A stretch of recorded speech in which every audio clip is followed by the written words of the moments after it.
Hello, Hi, how you doing? I'm very good. Um, Happy to have you on the podcast. Oh, thanks very much for the invite. Happy to be here. So I came across you on LinkedIn, and you're a TikTok specialist. So that's an interesting platform, right? Because it's a very young platform, and you've built quite a lot of following on TikTok.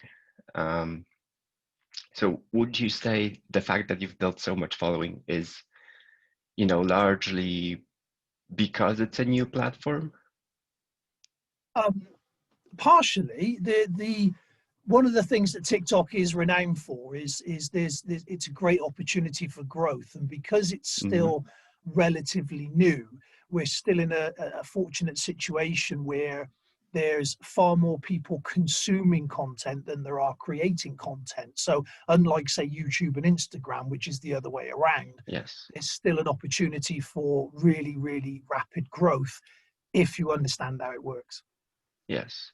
Well, I mean, like Instagram seems so, oversaturated. There's just, you know, it's it's just difficult to get followers on it.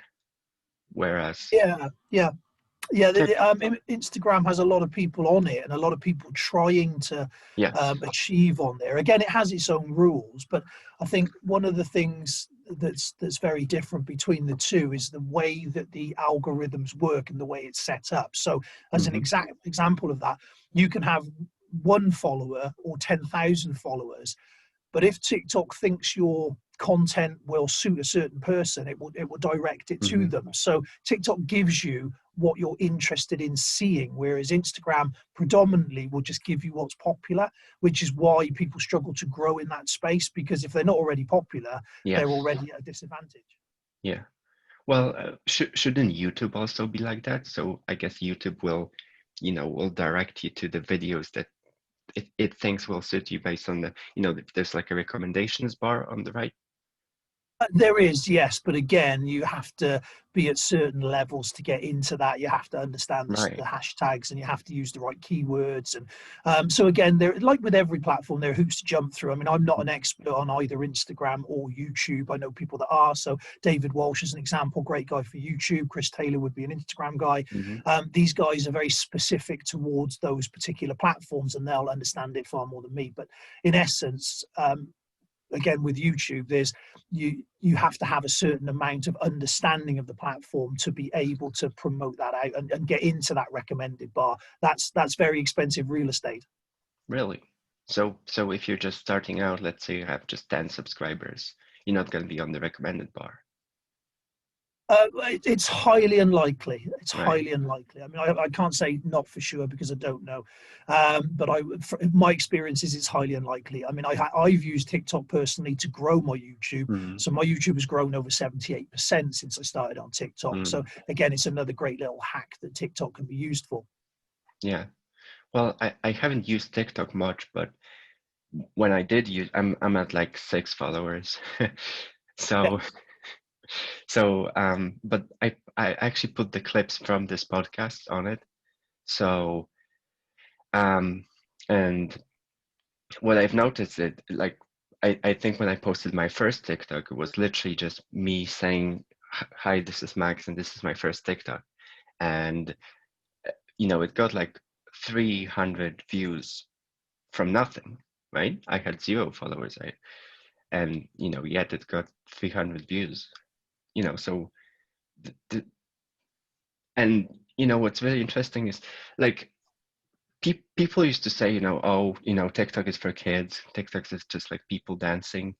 Uh, like people used to make fun of. I mean, I'm sure you've been through all of that. So Yeah, people still do. It's a misunderstanding that people have that that the platform is solely about teenagers lip syncing for Mhm. songs. I mean that is where it came from. That's the birth of TikTok, and there is a large raft of people that still engage in that, and why not? It's fun, it's enjoyable, they like it.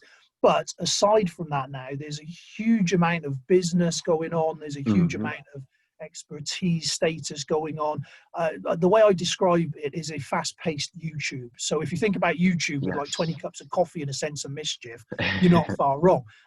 So everything's much quicker paced, but it is still a library of content. And so if you have something to sort of give into the world, then there will be a place there for you. So when you said you had like 300 views, essentially the way that the current thinking on the way that the algorithms work is that it goes out into circles. So you'll put a video out and it will get shown to 300 to 500 people, and then it will depend on interaction levels as to whether it goes out more than that. So essentially what I would say from that is, where you went on there and you basically said, "Hi, I'm Max, this is my first time doing this," but you didn't actually give an explanation of what your offer was. So it's a bit like having a shop but not telling anyone what you actually sell. It's a mystery. So what you really want to be doing when you introduce yourself like that, your first couple of videos wants to really set out your stall, if you will. So what it is that you're going to offer, what it is you do. I mean, if it's dancing, great. If it's lip syncing, great, because there are crowds for that. If it's cosplay, fantastic. There's a huge market for that over there. In the same vein, if it's business or finance or life skills or confidence building, again, there's a huge market for all of those things as well. So whatever it is that you want to sort of promote yourself as or into, there is a place for that, but you do have to be quite specific in telling TikTok that's what you're doing. Right. So it makes more sense to be, very like have a niche, like for example on Twitter, I post pretty much, like I post all kinds of stuff on Twitter, and there's all kinds of people following me. So there's people who are into programming, and there's people who are into, people who just like my friends from like real life, and that seems to work quite well. But from what you're saying, it seems that TikTok, it really pays off to be very specific in what you do, in what you're doing. Yeah, the TikTok works slightly differently to some of the other platforms in regards to what it sort of wants and how it performs best. So yeah, it's better if you stay within your niche. So your niche can be quite broad. So say, for example, you're in business, entrepreneurship, that sort of thing. So you can talk about any elements within that, as long as you're hashtagging that sort of correctly so people know what that is. Right. Or you can be as absolute sort of niche down as much as you like. So as an example of that, there's a wonderful channel on there called The Human Anatomy, and they've got 4.5, 5 million followers. And they talk about exactly that, the human anatomy. They show you how the human body works. It's very science-based, it's very factual, it's very entertaining as well, by the way. But the point is, 5 million plus people are engaging with that content. But they're very specific. They don't talk about anything else other than that. Again, there are artists on there that are very, very good, and they solely talk about their work and their painting and their art and everything. And again, some of those have got very large followings. So if you think of it like a television channel, and you think of it like it's your television channel to do with as you will. Yeah. And if you think about the kind of people that are interested in what you do, it's almost like making sure that they stay happy and engaged. So if I just wanted viewers, I could put out a video of a fluffy kitten doing something cute. And it would get millions of views, almost certainly, because it's a fluffy kitten. However, none of those people that would then follow me for that fluffy kitten would actually really be that interested in what I do. So it's better to keep it within that niche so that the people I do attract to me are actually interested in what I'm actually doing. Would you say TikTok is for every business, or are there businesses that wouldn't do well on TikTok? I think it's getting more to the stage where it's more open for different types of business. I would still say that it is a little bit more in favor of B2C, so business to consumer, so customers sort of focused. However, what I'm worried about is like content that is too complex to distill it to 15 seconds or 60 seconds. You know what I mean? Like businesses. What's too complex? I don't know, software engineering maybe. So I had this conversation the other day with a friend of mine. Mm-hmm. We were talking about the online space, as you do, that sort of thing. And I put it like this, right? If somebody said they were an exceptionally good copywriter, I would expect them to be able to give their message in 15 words. Right. So it's a similar thing. If whatever your subject is, if you're an expert in that subject, I would expect you to be able to give me something of value in a 15-second clip. Right. And Quantum you break it down physics. to one message. You break it down to Ooh. one message. That's the crux of TikTok and how that works. So the reason that I've been successful as I have within the field and managed to build, a pretty sizable following of over 250,000 people Mm. is because what I actually do is I don't focus on 20 different things in a video. I focus on one element. So that Yes. particular thing could be complicated, but I just think of one element within that thing, focus on that. And then you can break that down into several videos if you need to, or a series of videos, or whatever you like, but one core thing in each thing. So if we were talking about language as an example, I Mm-hmm. mean, that's a hugely rich topic of conversation. I mean, there's so many things to say in and around that's a really, as a concept, how on earth are you going to get that into 15 seconds? Yeah. Yeah. But if I said to you, okay, what I'm going to do very quickly is tell you the correct use of there, and there. Mm-hmm. That I can do in 15 seconds. And that has value. Okay. Yeah. Do you see what I mean? So it's basically just one message. Yeah. Well, okay. What about stuff like quantum physics? Like you cannot really distill quantum physics into 15-second videos. Okay, well, this is the point where I have to say I know absolutely really not much about that particular subject, right? And I would be fibbing if I said I did. However, I would suggest that the same premise would apply. Mm-hmm. I should imagine that any subject that you can think about, you can pull points out of that. Mm-hmm. That fit within that bracket. Yeah, I mean, on a longer, the way to look at this is it's a entry point. So Mm-hmm. the Yes. way that I look at this is I say, okay, here's a 15 to 30-second clip on TikTok. If you like that, pop over to my YouTube. There's a 20-minute version, and if you like that, Mm-hmm. then pop over onto my online stuff where Yeah. there are longer versions. And so there's something for everybody. As I said, think about TikTok as if you like a shop window. It's the people walking past in the street that sort of something catches their eye and draws them into the shop. Yeah. It's very good as long as you can make them go to your longer stuff. I know it used to be that you couldn't put links in your profile on TikTok, or at least clickable links. Yeah. Yes, you can now. You can do that now. Okay. You can put a direct link onto your bio. Yeah, some of the advertising stuff on there now, that's getting more and more complex and open, so they're allowing those sorts of things more and more. But you can have once you've set up a pro account, you can have a direct link on your bio which will take them through to wherever it is you want to send them. And the whole point is that your content needs to be engaging enough or interesting enough for them to want to do that. We live in a very fast-paced world. We live in a world where people are being constantly bombarded with messages and things going on that, our responsibility now is to actually stop the person and get them to pay attention. Yes. We can't just demand that of somebody. We have to earn that now. Mm-hmm. And that's really one of the first fundamental parts of something like TikTok or Facebook or whatever social media platform you're using. That's what we're trying to do, is we're trying to get that person to stand still long enough to engage with us so that we can, show them what it is we do.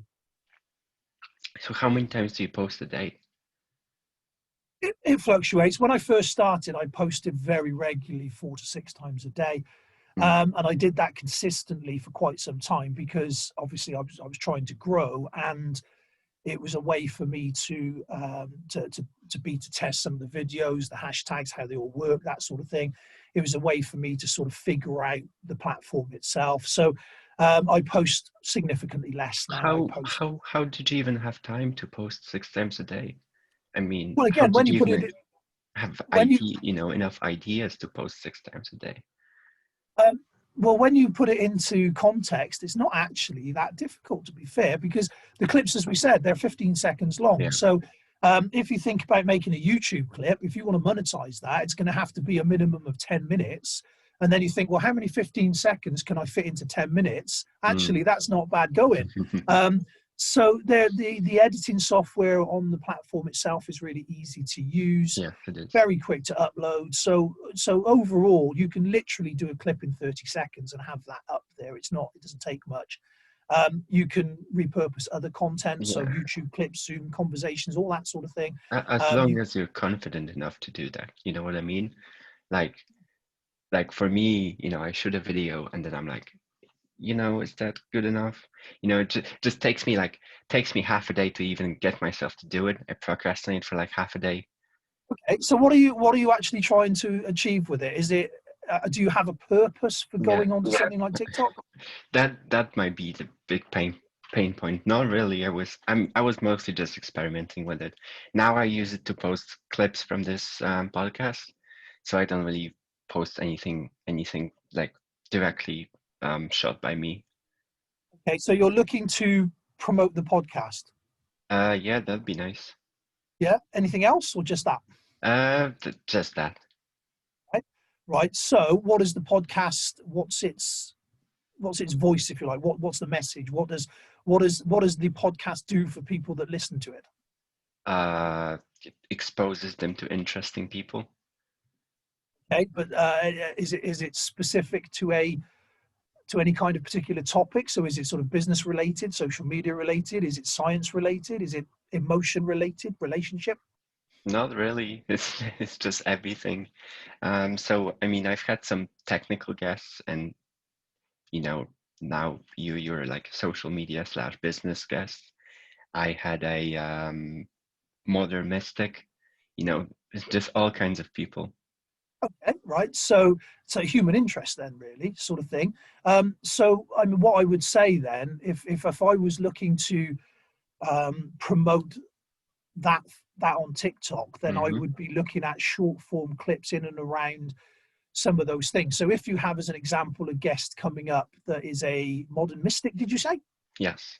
Okay, in all fairness, I've no idea what a modern mystic does, but it sounds intriguing. Yeah. I would probably make a short clip on what one is. I would Hmm. probably make some more clips about different elements of that, and maybe some of the history behind that. It's all content, it's all filler, it's all rapport building, it's all Right. building relationships, and it's all gathering interest. So curiosity is what we're trying to do here. We're trying to get people curious enough Mm. to follow through into whatever else we're doing. So in your case, it's your podcast. So Hmm. what I want to do is basically give people enough information to make them want to come over and have a listen. So it could be, in this instance, it could be where you do a TikTok and you say, okay, look, guys, I know a lot of you people are trying to grow on here, but aren't. I've spent this morning talking to a guy that's got over 250,000 followers, blah, blah, blah, blah, blah, Mm. blah, where he tells you all the secrets of how to do it. Come and have a listen, that sort of thing. Right. So there's that side of way of doing it, or you could really just promote yourself in the sense that you could tell your story, build rapport that way, and say, well, my name's Max, I did this, I did the other, I'm now doing this. As an example, lots of people are interested in Scotland, but lots of people Hmm. don't live there. So Right. there could be things about what living in Scotland is like, what studying is like, what connecting with people like this and learning different things about the world is like, from your point of view and your perspective. So that in itself could be quite a rich sort of vein of content. There's always content to find. We're embraced with it every day. We bump into it every day. The people that say that they can't think of anything to use as content sort of aren't really paying attention, to be honest, Yeah. because it's everywhere, absolutely everywhere. It, well, I mean, if you do it right, it just kind of comes to you. Ideas just kind of come to you. Um, I found that people or at least when I'm blogged because I'm just trying to steer it a certain way, Whereas if I just, like I just have a certain idea about what I should be saying, whereas if I just let it come to me, Well, um, there are lots of different types of content, and there are lots of ways of doing it. So, as an example, if I'm working with clients on this specifically, we will mhm, actually do a timetable and a structure, and we will figure out the different types of content and where they sit. So, I work on a system that is basically what I call 5 pillars, and so in that there's a rapport. So you're basically trying to, giving the person a reason to follow you. mhm, So what is it about you that's going to resonate with your audience? What is it about you specifically that makes you somebody that they want to listen to, engage with, understand more of, so on and so forth? And then depending on whether you're going in as an expert or an educational person or as an entertaining person, whatever that may be, then it will then you'll have what I call an easy teach and an advanced teach. And that could be something as simple as, so if you're teaching somebody to boil an egg, as an mhm. example, um, an easy teach would be making sure they understand to turn the oven on. Because if you've never boiled an egg before, you're going to be sat there staring at a freezing cold saucepan, wondering why nothing's happening. Um, it sounds silly, I know, but here's the thing, right? No, I Now, get you. I get you. I did a video ages ago, just off the cuff, about how to make a fist, right? Right. And that particular video is heading towards 1 million views now. Mm. It was something that throwaway and that simple because it's something that people actually wanted to know the answer to. So what may seem simple to you actually may be a very real question for an awful lot of people. And that's one of the things to sort of remember. And then when you look further down the line, then at say the advanced kind of stuff, then hopefully what you'll have is people following you, Mhm. interested in what you're doing at different levels. And so then you can go in a bit more and you can say, well, actually, here's a slightly more complicated point of what I'm doing. And then from there, you can, what I call showcase, not show off. And this is actually quite important because a lot Yeah. of people make this mistake, right? And I see it all the time. So what a lot of people do is they go on to TikTok, excuse me, they think that it's Instagram and they start showing off. Right. And for the most part, TikTok doesn't actually like that. The feeling of TikTok is slightly different. It's got a different vibe to So it. So that can you give me an example? Like what would be showing off on TikTok and I what can would be give you a showcasing? I can give you a very real example. So in my Okay. field, for those that don't know, I run a full-time martial arts gym. I've done martial arts for a very, very long time, and that's really what I do on TikTok in this particular format is I teach martial arts and self-defense. Now, lots of other people are doing the same, Hmm. some with more success than others. So I've seen a couple of people who are actually really, really good martial artists, world champions, top level, top instructors, got hundreds of students, but they can barely get any traction on TikTok because what they're doing is they're making videos of them Hmm. jumping and flying around and sticking their leg up over their head Mm. and basically they're saying, "Oh, look at me, I'm super awesome," instead of saying, "Let me help you to understand what it is you need to do to get good yourself." Mm. And so that whole "Woo, look at me, I'm super awesome" is just it really doesn't succeed very well on TikTok. Whereas if they came and said, well, actually, I'm going to give out value, I'm going to show you guys how you can be better, then that has a lot more resonance within the TikTok Mm. field. So that's a very, very clear explanation of where that is. And it is a mistake a lot of people make. They think that people want to see them doing super difficult, showy offy things. And there is a place for that, don't get me wrong. Yeah. I mean, I'm sure we all have, but a lot of us have seen those crazy videos where the guys like jumped off a cliff or or bike down a mountainside at ridiculous levels, and you're like, my goodness, that's something that I could never do, and that Yes. looking at that is awesome. But the point is, for the most of us, we can't do something that awesome that we can deserve to just do that and nothing else. So breaking it down by showing what's capable, but also Hmm. explaining how to get there. That's what I mean by showcase, not show off. So you can do that and you can go, hey, here's me doing this, but let me break down the steps so that you can do it too. Right. Why do you think that's, it seems so you said Instagram, that kind of content would do better than it does on TikTok. Why do you think that is?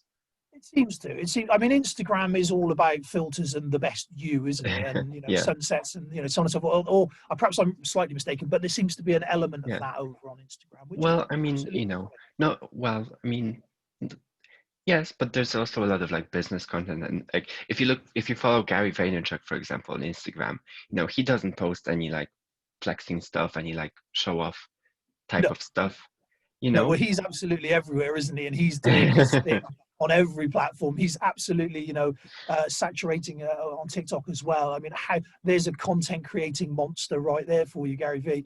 Um, Yeah. so, but essentially, a lot of Instagram, and it's recognized as such when Hmm. people talk about filters. When people talk about that, that's an Instagram pic. Yeah. That we know exactly the vibe that we mean, right? Yeah. It's all So fake and it's all like flexing, a little bit show of that, offing. Yeah. a little bit of that, yeah. Whereas TikTok is the word authentic comes up massively repeatedly, hence the name of my company. That's not a mistake.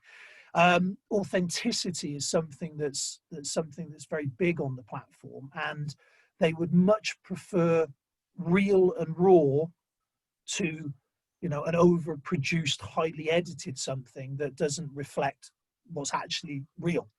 um, and also it's a doing platform, TikTok, and that's one of the things we have to Mm. bear in mind, that its history and where it came Yeah. from is a lot of hashtag challenges, a lot of things that people engage with and do.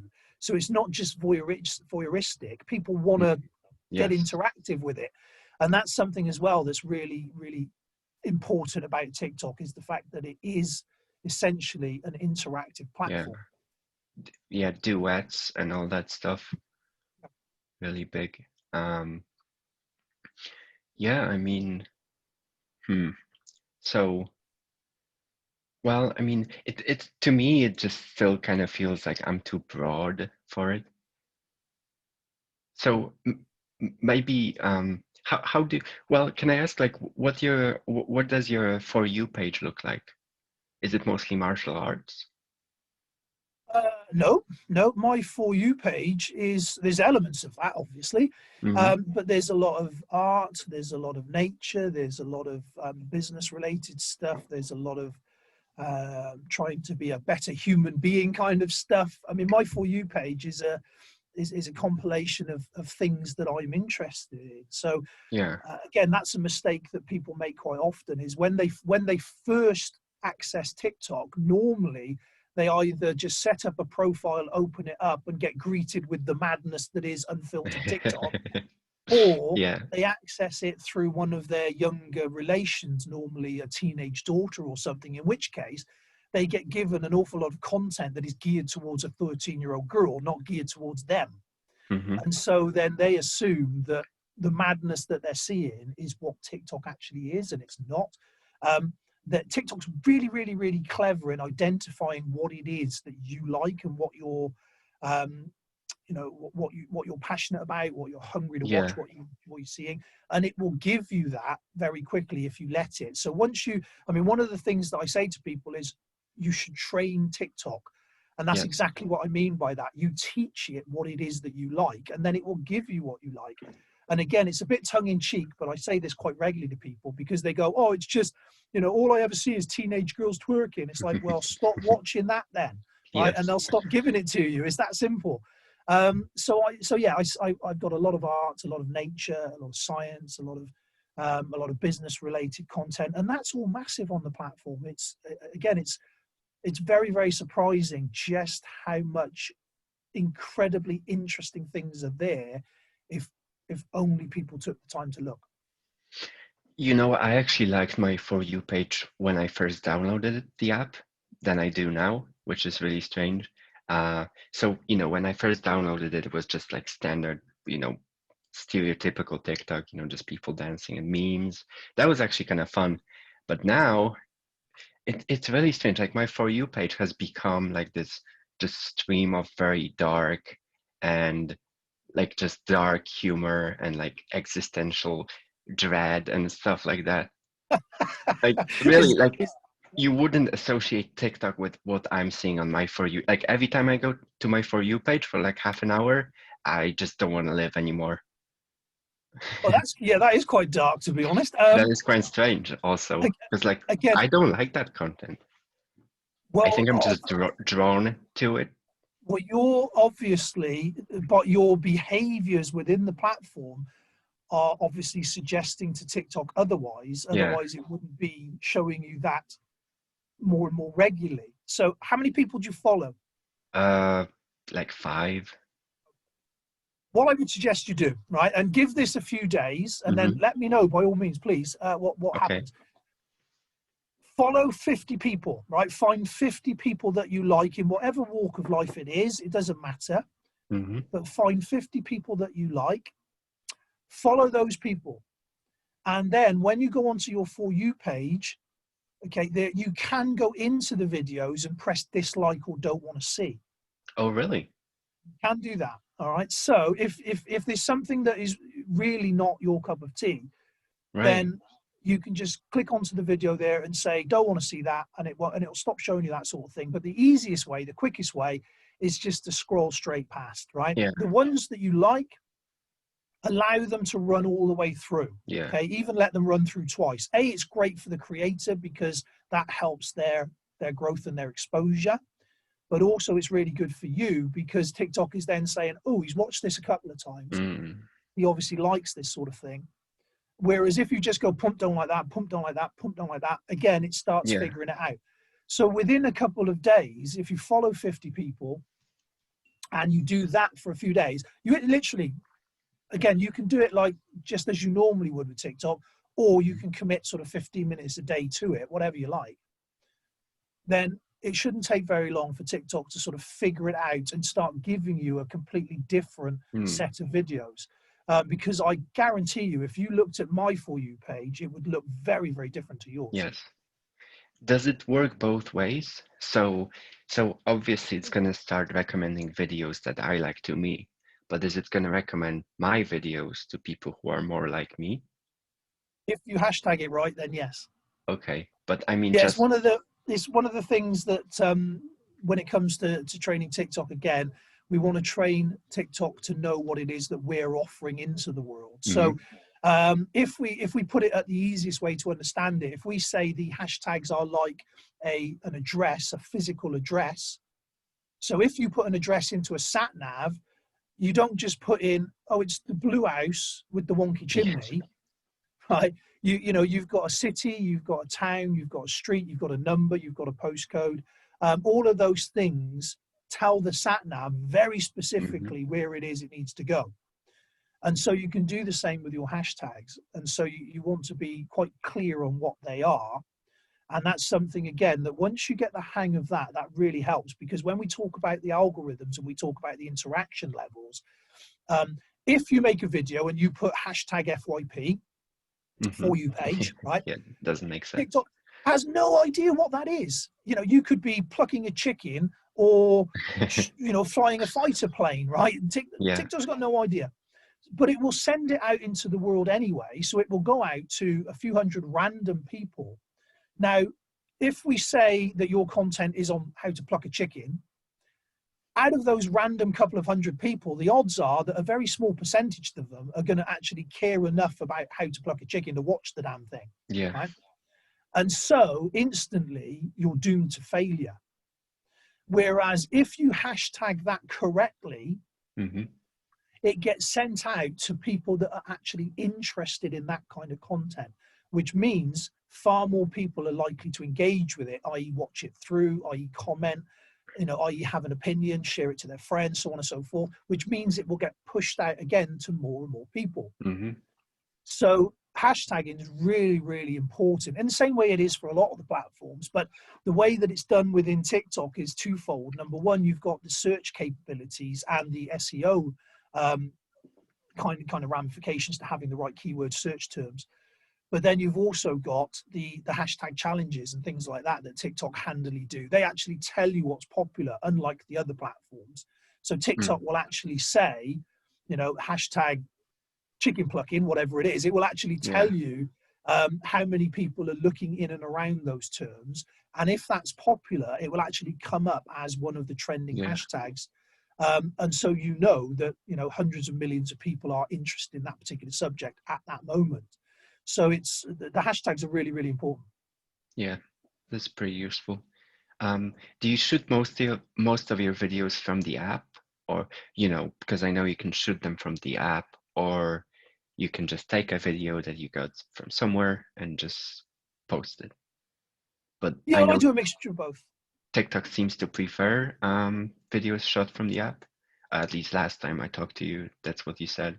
That's what from my experience, that's what seems to happen also. Yeah. The way that works again is that you can shoot from outside the app. You can repurpose content from things like Insta, YouTube, all the rest of it. However, Hmm. TikTok does seem to prefer content that's shot directly from the app. It goes out to more people quicker Yeah. because it's got less hoops to jump through with regard to copyrights and all that sort of thing. So if it's shot directly into the app, and there's plenty of editing stuff within the app, I mean, it's Hmm. really, really Yes. advanced at what it can do. It's incredible, in fact. If it's shot directly within the app, then TikTok itself has less things to look at as to whether or not it's okay to to share into their universe. So it goes out much quicker to more people. That's the Yeah. easiest way of saying that, which means you've got more chance of it, getting a bit of traction and starting to go viral. Yeah, and also it's useful to know for people listening to this that you can save drafts, which I didn't know for a long time. Yes. So Yes. so you can so you can shoot like 5 videos from the app, today and post them tomorrow if you're not gonna have time to do that tomorrow. Yeah, I mean, essentially, that's one of my tips. You asked me earlier on with regards to when I said I was posting quite a few every day at Yeah. the beginning. You were like, "Oh, how do you manage that?" That's actually one of the ways that I manage that. So, if you think about, excuse me, if you think about making a cup of coffee, since you had one there, you think about how long it takes to boil a kettle. So while that kettle's boiling, I could either sort of sit there, sort of scratching my chin, waiting for the kettle to boil, Yeah. or I could literally just pop into the next room and draft out 2 or 3 TikToks. And then I can just periodically put them out into the world as and when You I choose because you they're you already have done. to be very comfortable with video though to do that. Just like on a break from just like making coffee. Um, like with everything, like with Takes everything, practice. well, I mean, like with everything, we all start somewhere, right? Yeah. And we all have to say, okay, this is a learning curve, and everything is, regardless, right? What's really, really good about TikTok is it gives you so many editing tools, so many things you can do, so many toys to play with, that even if you're not interesting, I'm not saying you're not, but what I'm saying is even Yeah. if the person presenting to the screen isn't interesting, there are loads and loads of different things you can do with it to Mm. make it such. You can have like 4 heads floating around, or stick a silly face Yes. on, or add voice effects, or if you wanted to do that, or, and this is where really where I'd sort of recommend it. One of the things that I did for a long time, I don't do so much now because it's sort of in my head, but one Hmm. of the things I did for a long time is I would literally just jot down notes. And so I'd go through my day, and either somebody would say something and I would think, oh, that's a really good idea for content, Mm. or I would read something or see something, or it would just pop into my head, whatever. But every time I had that little thought about that would be good for content, I would write that down Right. so that Yes. I always had a list, and then I could just tick that list off as I went. So I always had a go-to. And like Yeah. I said, I recommend putting a timetable together and all the rest of it if you're going to go for it properly. If it's just a bit of fun, then it's not so much Yeah. need. But writing down those content ideas, I mean, most of us now have a smartphone. In that smartphone are notation apps or voice apps where you can just go literally, press record and then content idea number 36, Yeah. whatever it is, and then just tick them off as you go. The good news about that is you don't have to think of something in the moment, and you don't get that that pressure of having to Mm. make something up there and then, because that's really what you're talking about. Because Yes, exactly. my suspicion is that you're absolutely fine on video talking to camera. We're doing it now, Yeah, right? So my suspicion is it's actually the pressure of trying to think of content in that moment. yeah. Well, it's the pressure of making a video that's only 15 seconds, and you have to get everything in 15 seconds or 60 seconds or whatever. Whereas I'm kind of like slow, kind of take it as it goes, just like see where it goes. That's why I like podcasts. Like I like doing interviews with people because I just let them talk. You know what I Yeah, mean? yeah, yeah. I mean, the truth of the matter is that some people are more suited to certain platforms than others. Yeah, so that's why you have Mm. radio broadcasters, television people, but different levels of television. You've got newsreaders, children's presenters, documentary filmmakers. There's something there for everybody. So your particular delivery style, if you like, that that doesn't that doesn't mean it's not interesting or right or anything else. It's just your delivery style, and so there will be an audience for that. But what you can do, as an example, if you have a more methodical approach, Hmm. a more measured sort of way of doing things, then um, you've got all the text bubbles, you've got the Yes. backdrops, all those kind of things. So you can actually, if you think about delivering a PowerPoint, I mean, I don't really want to. I don't want to give TikTok death by PowerPoint because that's tediously boring. But the point is, they do a green screen version, and I've used this quite successfully myself, Mm. where you can have whatever it is in the backdrop there and Yeah. discuss it as you would a PowerPoint. Yeah, Um, right. Yes. but the backdrop gives the main focus to the point. So that could be that could be a more sort of serious Yeah. element, whatever it is. I mean, as an Also example, very, very easy to do technically. really, You can yeah. do it from the app. Like literally my grandma could do it. It's so easy. You just go into green screen, you just select a photo from your camera roll. That's it. Yep, there you go. So as an example of that, you've just identified a very quick way to do it. So what you do is later on, you go into the app, you take a screenshot of this now, you go into the Hmm. app and you say, one of the things that we discussed with Matt Stait was how to use a green screen to make content. Here's a shot Mm. of our video earlier. This is us doing it. It's just that simple. Even my granny could do it. There you go. 15 seconds of not just useful content, but curiosity building, as in, well, what other stuff is that have they got to say? What other interesting things can I learn? Mm. Because you've just given value into the world just like that. Okay. Okay, so we've got like 15 minutes left. So I want to ask you about can you explain to the viewers your career with martial arts? What martial arts do you do, and like what's your story of that? Um, a very sort of brief overview. I mean, I have written a number of books about this that Yeah. people can buy if they want to look into it in depth. But Yeah, as a brief overview, can you just name drop your latest books so that people can go and see it, and we can put a link in the description as well. yeah, the main one. So the one with regards to martial arts and security was Modern Samurai, which is a sort of revealing look at the world of door supervision, and that's all about my time working in security, working as a bodyguard, all that sort of Mm. thing. That was my first one. I then wrote one called My Journey Up the Mountain, the Road to Black Belt, and that's talking more about my martial arts journey, so on and so forth.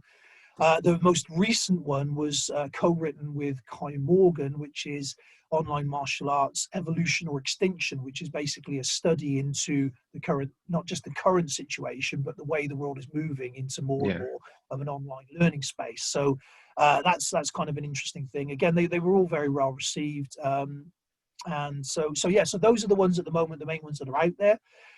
I started in the late 80s in martial arts. I had a pretty difficult childhood. We won't go into all the specifics, but it wasn't comfortable. That led me to want to sort of take up martial arts in the late 80s. My father committed suicide, and I had some decisions to make, shall we say. Do I fall off the Yeah. rails or do I sort it out? And that's when I started getting into martial arts properly.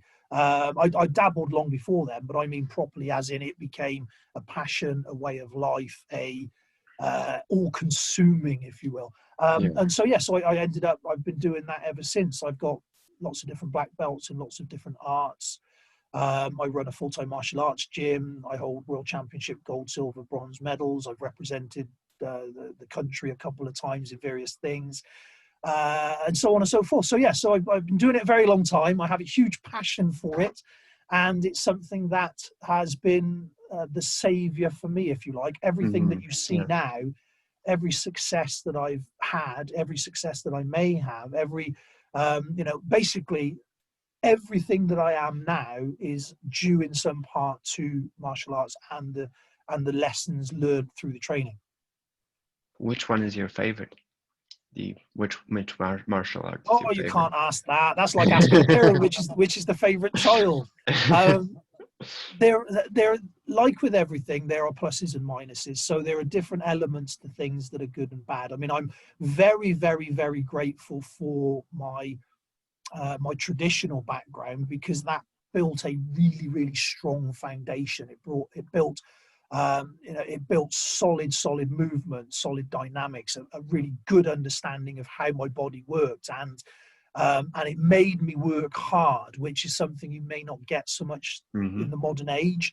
But there was time and effort and dedication into that over years and years. So it built a really, really strong foundation. So I'm very much, very, very glad to have had that. But then also on top of that, the combatives, the self-defense kind of side of stuff. Again, I moved into that a lot with the security work and things, and I've spent a lot of years teaching and training that. That again also was hugely beneficial, because that not only did that sort of keep me safe, if you will, through a lot of stuff, but it also allowed me to explore into other worlds. Because when you look at martial arts, often it's about the physical and just the physical, i.e. punching, kicking, moving. When you look at good self-defense, it's way, way more than that. It's all about communication. It's all about body language. It's also all about behaviors. It's all about communication. And so that then opened a whole... avoiding a fight. Yeah, you're not just avoiding it, but manipulating it, dealing with it. So as an example, spending many, many years on nightclub doors and things like that, dealing with a lot of very confrontational people, I had to become very, very good at communication. And I had to become very good at manipulating people at a subconscious level through communication and actions and body language, because a lot of these guys were violent people. A lot of these guys were on drugs or drink, or a lot of them had been told no for whatever reason and didn't like it. So quite volatile in a lot of ways. So also there's one you, whereas they're often in groups. So there's elements of that. Yeah, absolutely. I mean, there are times when that's the case, but the main point of that was that what it did is it opened up a doorway to a whole new train of thought, which is, hold on a minute, there's this whole human behavior communication kind of thing going on that is really deep, really deep. And then that then progressed through into all of the other things. And so I have great love for them both, but I mean also the competitive stuff as well. I mean, that's again, I can't dismiss any of that either. The sport side of martial arts, because again, it taught me an awful lot of good things, gave me a lot of discipline, gave me a lot of things to reach for, but also turned a negative into a positive, which was at the time was a revelation. Because when you're a angry teenager that's misunderstood and doesn't and can't figure out what to do with their emotions, but they're literally like bursting out of your head, and you're just constantly getting shouted at and told to bugger off, to find yourself in an environment where you can harness those energies in a positive manner and people are actually saying well done. That was incredible. So the sports side of it as well. So I'm afraid the long answer is I can't actually identify one over any of the others. They all have a great value to them. Okay. What would you say? Okay, so maybe a different question. If I was to start, I actually have one that I want to start, but maybe before I tell you what it is, can I ask you which one would you recommend to someone who's like a kind of a couch potato? I mean, I'm kind of fit, but like I've never done any martial arts. I've actually never been to the gym. So like, what's the one that I would start with? Well, again, the start point is actually what do you want to get from it. Um,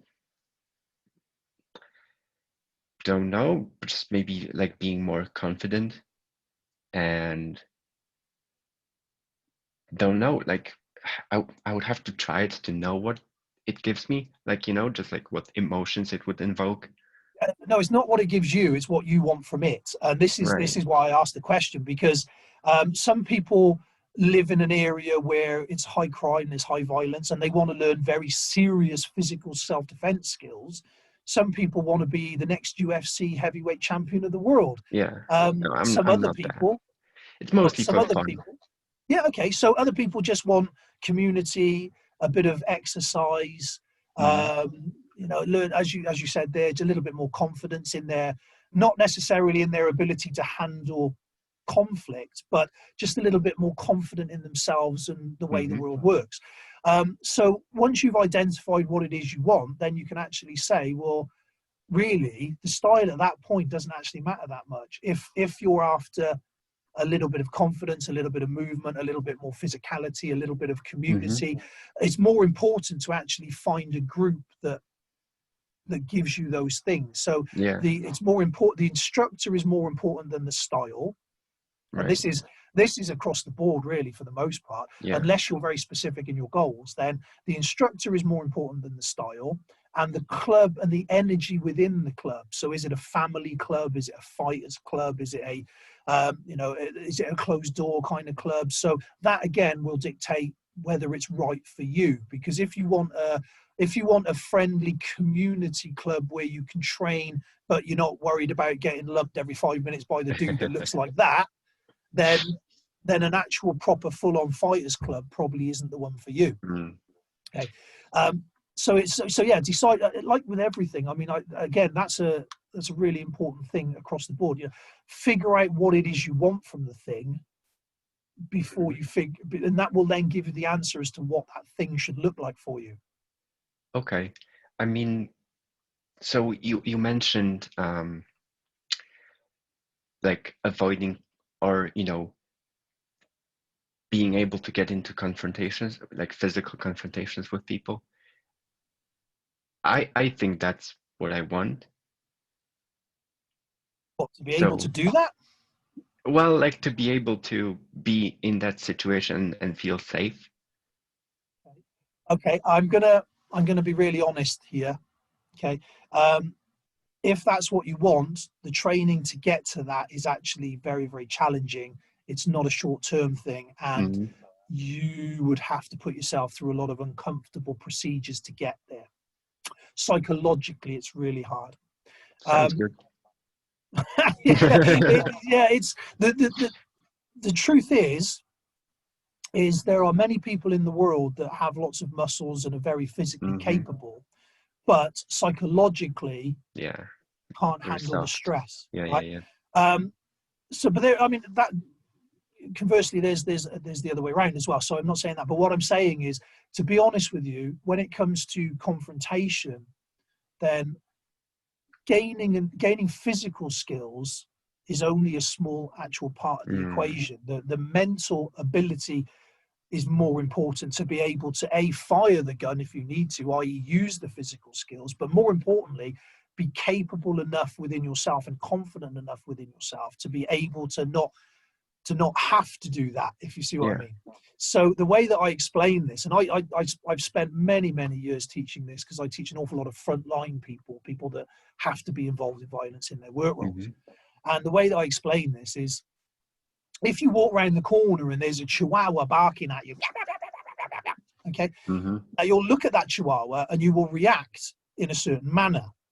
Right, now, Yes. if you walk around the corner and it was actually a great big airy ass Rottweiler, and it went, okay, again, you would react to that in a certain manner, right? Now, your Yeah. reaction would be based on your belief in your capabilities of handling that situation. Mm-hmm. Almost certainly, you would think, I could deal with a Chihuahua. I'm pretty cool. You know, I'm reasonably confident. Yes. The Rottweiler, there's a good chance that you'll be like, oh, hell, I've no idea what to do. Okay. Yeah.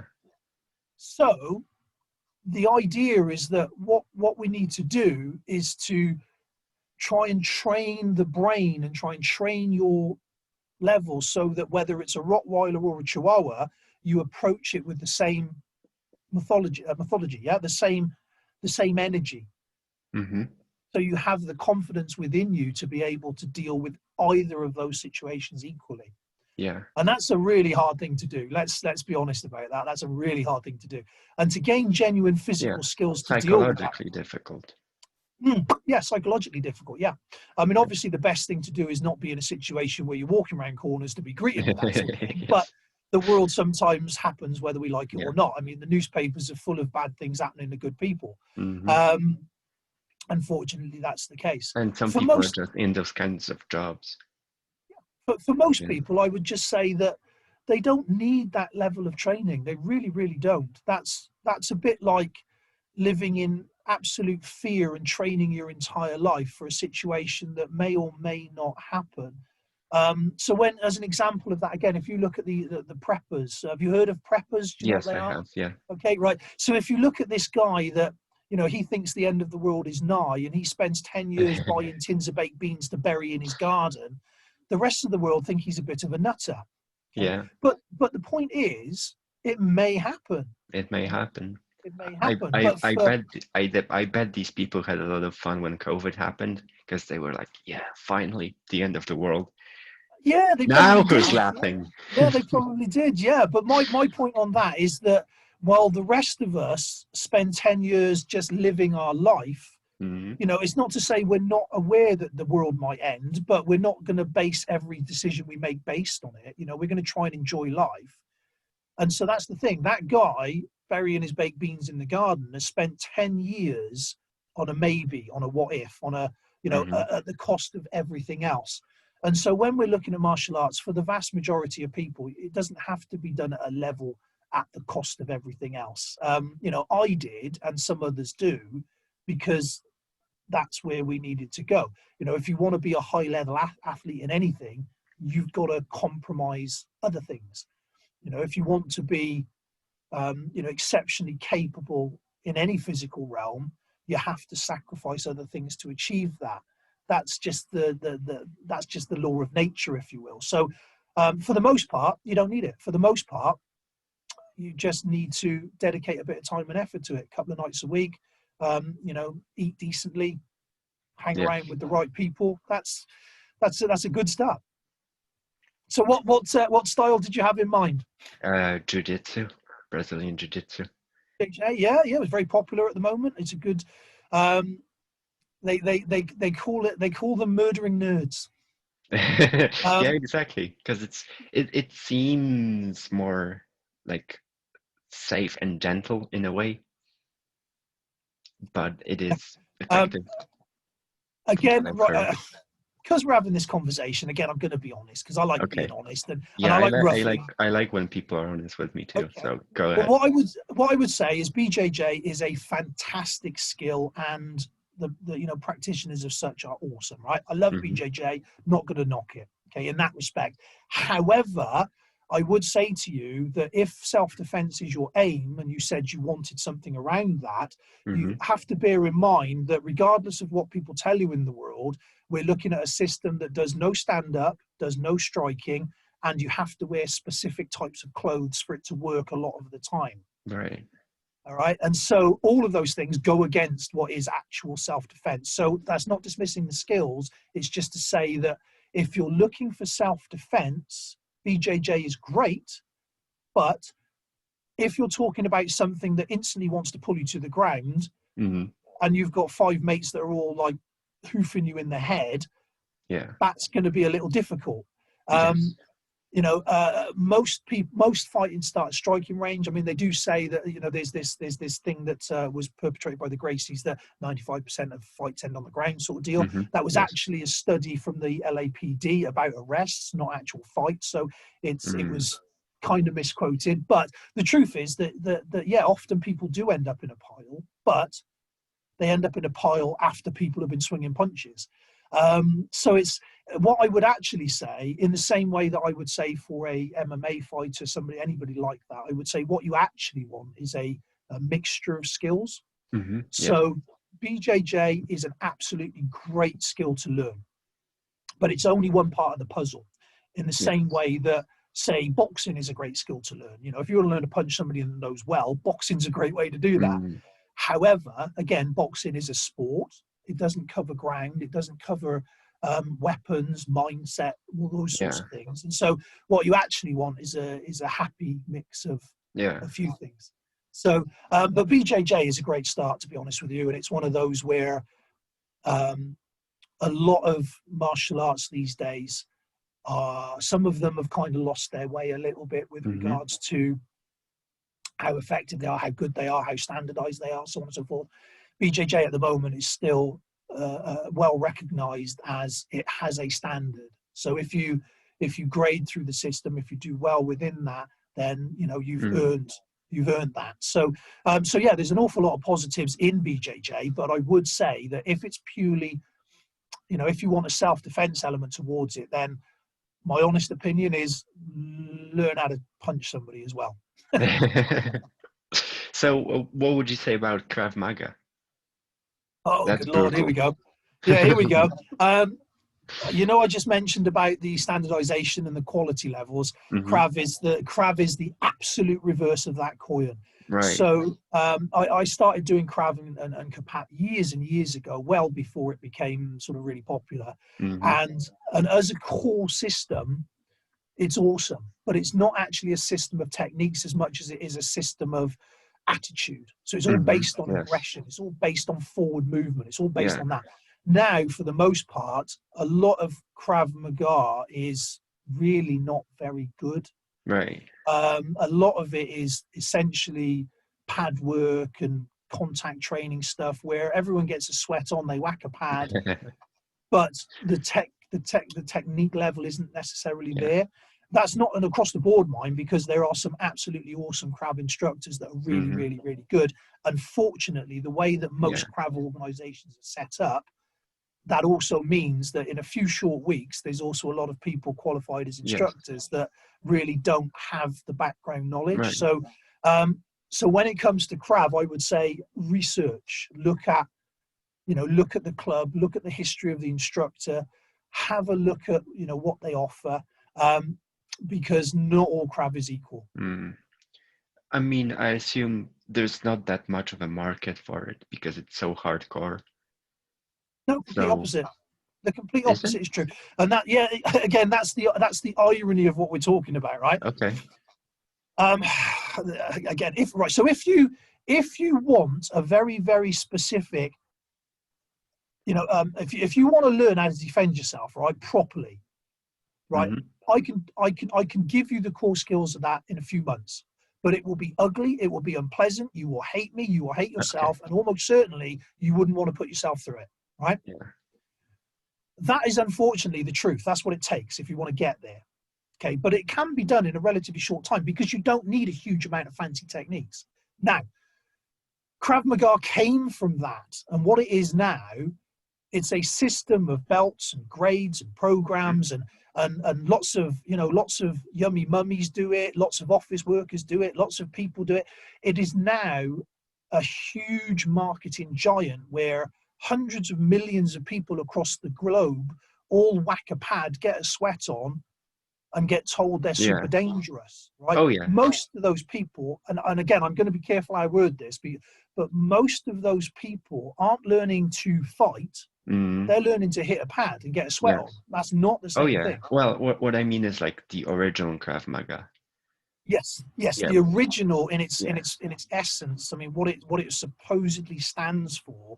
Then that's a separate entity at all. But when you look at most organizations now, if you've got a class and an organization with hundreds and hundreds and hundreds of students within it, right, that means that it's been made comfortable for the masses. Because it's it's hard. I was nearly swore then. You know, the truth is, violence is really not nice. Violence is unpleasant. Violence is horrible, and most of the time you're going to fail, right? Yes. Now, if you teach it like that, you're not going to have a lot of students because barely Yeah. anyone can put themselves through that, right? So what you end up doing is you end up sanitizing it, and Yeah. you end up changing it so that the person is the hero in their own mind. Yeah. And so you That's get what I guys meant. whacking Yeah. pads. Yeah. So you get guys whacking pads. You get guys doing these stupid disarms that would never work in a million years. You get these people running what they call pressure testing drills, where essentially they whack a pad. Only this time there's 4 people coming at them. So I mean, I'm not, again, I'm being brutally honest in the sense that Mhm.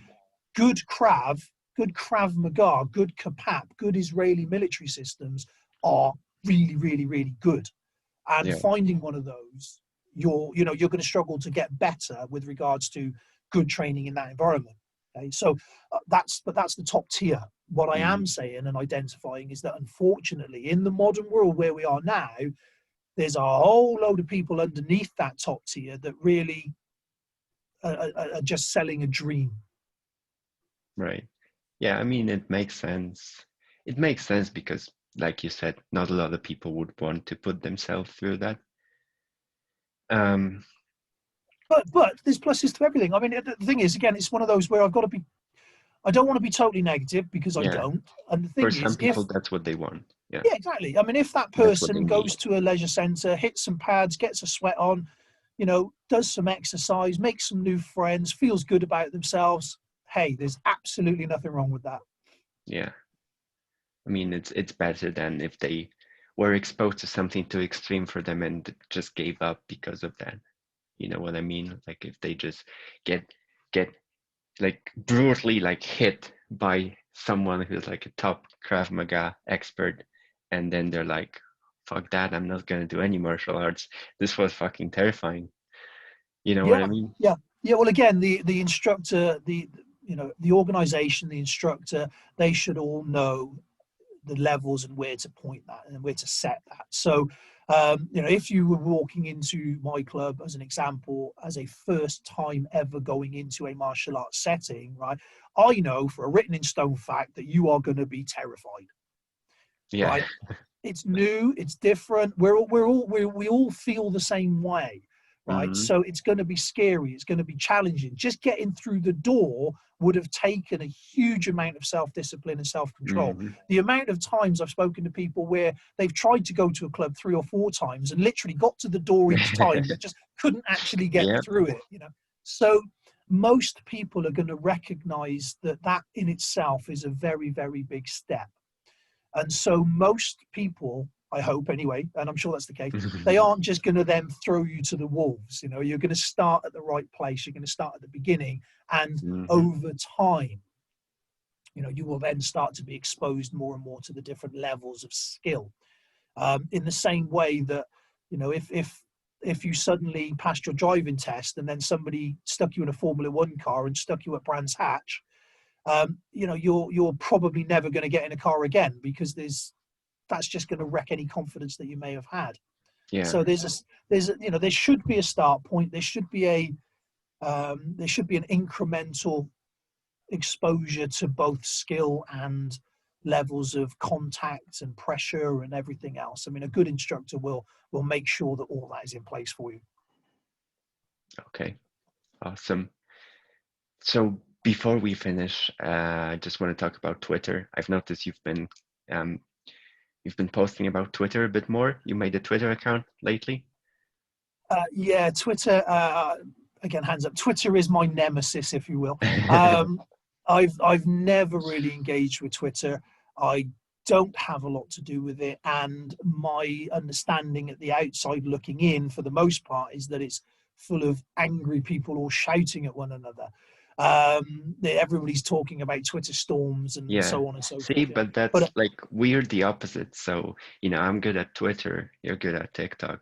yeah, I'm not yeah, really good at absolutely, yeah. TikTok. And, also like it's interesting, like like people coming from the outside to TikTok have that preconception of like dancing kids, teenagers, and so on. Like people coming from the outside to Twitter have that preconception of like flame wars and, just angry people. But, the truth is, like, there's circles within, like any platform, there's circles within the platform. So you just want to find a circle, you just want to find a group that's, for you. And like 99% of people I engage with on Twitter are not angry. You know, I've like I've been on Twitter for like 10 years, 7 years. I've only started posting like maybe the last 2 years or so, but I only ever had one seriously negative interaction where someone blocked me. So Yeah. Yeah. Yeah. so Well, I think we've established that I'm a little bit more divisive than that, and I do tend to sometimes get a little opinionated on some things. So I occasionally do draw that towards myself.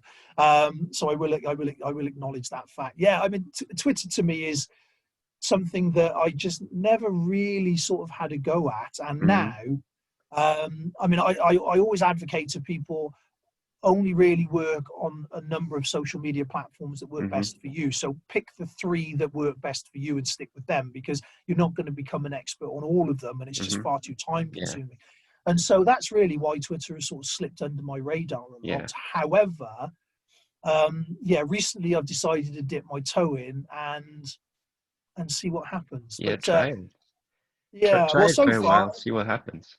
yeah, so far it's yeah, it's not something that there's a real engagement with, because, well, nobody's following me. I'm not really following anybody else, and so I've actually got to dedicate a bit of time and effort towards Okay, but giving it a chance. do you know how to do it? Because there's rules for it, just like there's rules for TikTok. If you don't follow the rules of Twitter, you're not gonna build any following. But there's actually rules how you can get following like pretty quickly. So what you want to do is you want to use the search bar. Like literally that's all. Like when you're just starting out, 80% of your Twitter engagement should be outbound. So it should be you going to people's content and interacting with it. So what you do is you let's say you get an idea. I want to talk about this. So, in your case, maybe you want to talk about Brazilian Jiu-Jitsu, just as an example. So you type in Brazilian Jiu-Jitsu.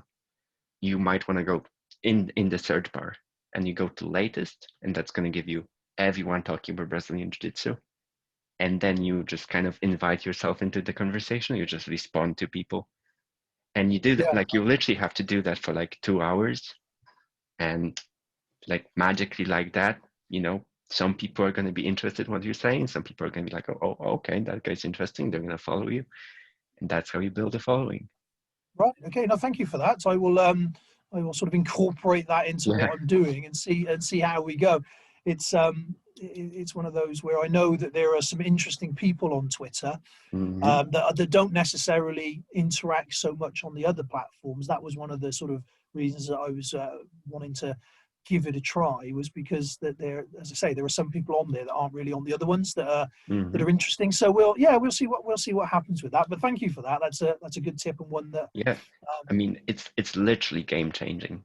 So, um, I was on like, 50 followers before. I actually heard that from Gary Vee also. So Gary Vee has a nice piece of content where he explains every platform in like 20 seconds, like one tip for every platform. And for Twitter, it's really been game changing for me. So I was at like 50 followers, and then every time I went and did that, I got new followers. And I mean, to be fair, it was only like maybe one or two followers. But you also have to understand Twitter is an old platform. It's quite saturated at this point. But that's what you want to do. Like just go and engage with people. It's really game changing because no one's going to come to your content if no one's following you, yeah, right? absolutely, yeah. It's like shouting by yourself in an empty Yeah, room, isn't it? So yeah, yeah, no, I get that. yeah. That's another thing. There is no For You page on Twitter, right? Yes, So, yes, so that's one thing. Also, by interacting with other people, sometimes they're gonna retweet what you say, and the algorithm on Twitter is very minimal. So you'll see, like, if you go to LinkedIn, you're gonna see a post on the top of your feed, and not let's say you refresh the page, you're gonna see a different post. Whereas Twitter, it used to be that you would see all the posts from everyone you're following in the exact order that they were posted. nothing was skipped, nothing was, like like pushed, the order wasn't changed. Now it's kind of different. Now there's a bit of an algorithm, so we don't see everything, but it's still very minimal. So it's still very much like, if you retweet this, people who follow you are gonna see this, right? It's not gonna be like pushed by the algorithm under, you know. So what you want to do is first like engage with people, and also like when you engage with people, especially people who like people who have a lot of followers, sometimes you can tag them, and they're gonna retweet it, and they're gonna, because they retweeted it, that's basically like having a guest post on their account. Like literally every single one of their followers is gonna see it. So yeah, hashtags don't really work on Twitter that much because because the algorithm is very minimal. So let's say let's say you say I like cats. It's kind of redundant to say I like cats, hashtag cats, because the fact that you said cats is enough for people to find it, right? Because people are going to use the search bar, and hashtags are really just words for the search algorithm. Like they're treated in the same way. So they're sometimes useful for like if there's like hashtag, like hashtag flip life or something, just like established hashtags, but mostly you just use words. Yeah. Okay. Well, no, that's good advice, and I'll try and sort of implement some of that, and we'll see how it goes. It's as I say, it's new for me, so that's welcome advice. So thank you. Yeah, try it. It's very verbal, it's very verbal in the sense that if you like text, you're gonna like it. So like I like it because I'm more of a text person rather than a video person. So but just try it and see how it goes. Absolutely Um, will. Yes. Thank you. and let me know, and I'll let you know about my TikTok, because you've also given me some great tips that it kind of gives me motivation to actually go out and actually do it. Because I knew I should follow more people on TikTok and like kind of train the algorithm and so on, but I never had the time or energy or motivation to do it. But now, like talking to you kind of gives me hope in a way. Like I can kind of see like, oh, there could be results to that. Yeah, go. Um, okay, thank you for being on the show. We're gonna wrap this up. Um, Pleasure. My pleasure. It's been fun. I've enjoyed it. Thank you. so yeah, before we go, can you give the listeners pointers to social media where they can find you? Maybe a website. Just tell people where they can find you. Yeah, of course. So Matt Stait, Stait. I think it should be on the screen. Facebook, LinkedIn, all the usual social media suspects. If you want to see me on TikTok, then it is Modern Samurai MA. So that's Modern Samurai, and that's my, if you like, my martial arts persona. So that's my gym book, all the rest of it. So either of those, you should be able to find me. Awesome. Thank you, Matt. My pleasure. Ladies and gentlemen, Matt Stait, and thank you for listening, and I'll see you in the next episode.